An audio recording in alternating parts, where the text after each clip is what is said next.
मकराना के बोरावल कस्बे में शनिवार दोपहर एक मनचले युवक ने स्कूल की छात्रा पर एसिड फेंकने की कोशिश की। इस दौरान वहां खड़े युवक ने आरोपी को पकड़ लिया। इस दौरान युवक के हाथ पर एसिड लग गया और जख्मी हो गया। लोगों ने आरोपी को पकड़कर पुलिस को सौंप दिया। साथ ही घायल युवक को बोरावल के सरकारी अस्पताल लाया गया, जहां उसको प्राथमिक उपचार के बाद छुट्टी दे दी गई।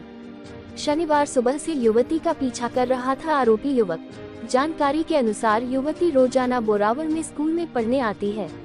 शनिवार को आरोपी सलीम पुत्र राजू नारिया 31 उसका सुबह से ही पीछा करने लग गया।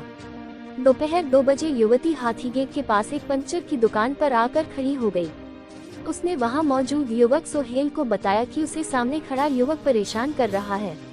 इस दौरान आरोपी सलीम वहां आया और युवती से कहा कि अपने मोबाइल नंबर दे दो। उसने अपने मोबाइल में युवती का फोटो खींचने का भी प्रयास किया।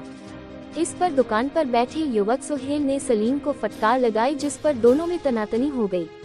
पास से गुजर रहे लोग भी मौके पर इकट्ठा हो गए और आरोपी सलीम की पिटाई कर दी।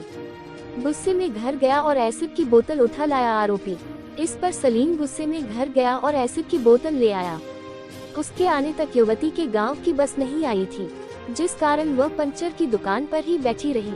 आरोपी ने आते ही सबक सिखाने की बात कहते हुए तेजाब डालने की धमकी दी। अनहोनी की आशंका में युवक सोहेल ने आरोपी को पकड़ लिया और एसिड की बोतल छीनने का प्रयास किया।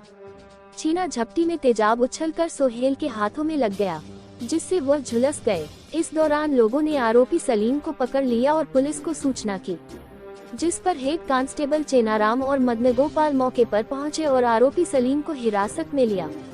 साथ ही घायल का सीएचसी बोरावल में पहुंचाया।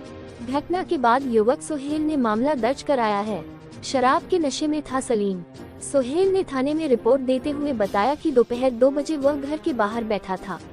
तब एक लड़का शराब के नशे एक लड़की को छेड़ रहा था। लड़की ने उससे मदद मांगी और बताया सलीम नारिया उसे परेशान कर रहा है। इस पर उसने सलीम को टोका तो उसने गाली गलौज कर कहा, तू यही रुक, अभी आता हूँ। वह वापस आया तो उसके हाथ में तेजाब की बोतल थी। आते ही उसने उस पर तेजाब डाल दिया। सोहेल ने बताया कि सलीम बदमाश प्रवृत्ति का है और आए दिन लोगों के साथ छेड़खानी करता रहता है। आरोपी सलीम को गिरफ्तार कर लिया है। रिपोर्ट मिली है, आरोपी के खिलाफ सख्त कार्रवाई करेंगे।